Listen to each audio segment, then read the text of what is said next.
Well, welcome back.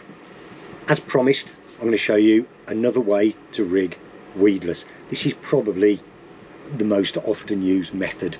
We're just going to use a standard hook and a standard lure, and I'll just show you how to rig it. Very, very quick, very, very easy. Again, a couple of things to remember.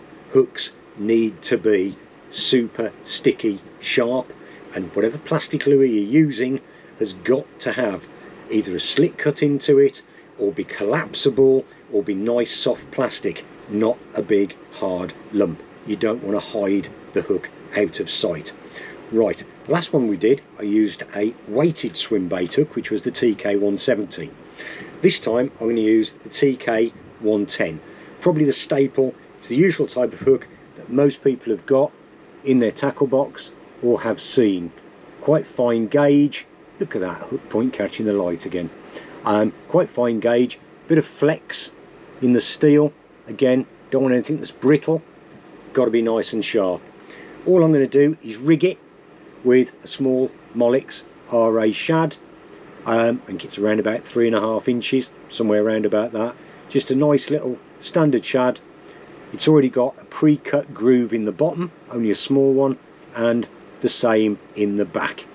So all we're going to do is, first of all, we're going to get our hook, then we're going to get the lure itself.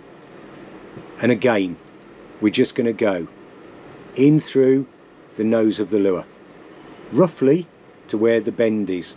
So we're just going to go up that straight bit. So line it up. I'm going to try and get my line nice and straight. If you don't come through straight, you're not going to run in a straight line on the retrieve. So there we go, we've pushed it down. So you can just see it in the end. And then literally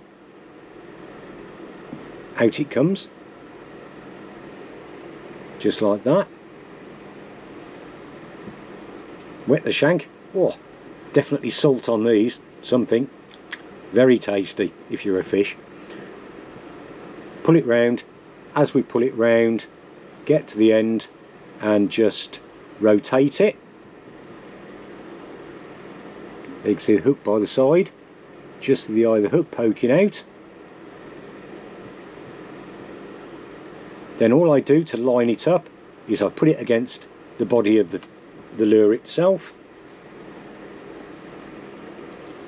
And if you can see that particularly well. And then I'll put my thumb where I want the hook to actually come out from, so I can see where it's got to come through. So I've literally put my thumb on the side, bend the lure around, and just pop it in and through and done. It's as simple as that. Finished item should just look like that. See how the point of the hook sits perfectly just inside the plastic. Totally hidden, keeping it away from all those branches, snags and everything else. Stroking it across the back, can't feel the point, which is lucky because these hooks are sharp. It would be straight in. Now, once you've rigged it, the next thing you've got to do is find a way to attach some weight to it. Now, you can either run it with a worm weight sliding up and down the line, maybe not as heavy as these, but there's some there. Fish it with a bead, without a bead, whatever method you want. Or a lot of people nowadays are using cheb weights, chabruskas. There's one that has come literally straight out of my tackle box. 10 gram tungsten.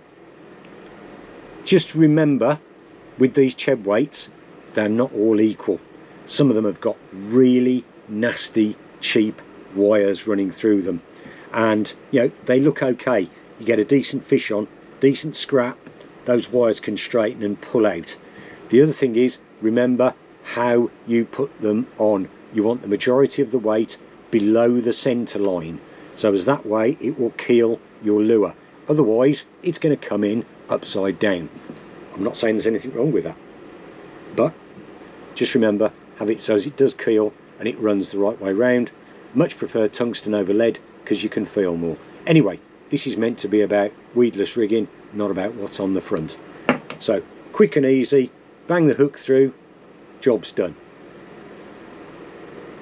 You can see it there, you can see the hook glinting, but turn it on the side. Always try and keep the lure nice and straight. Try not to kink it or bulge it. There you go.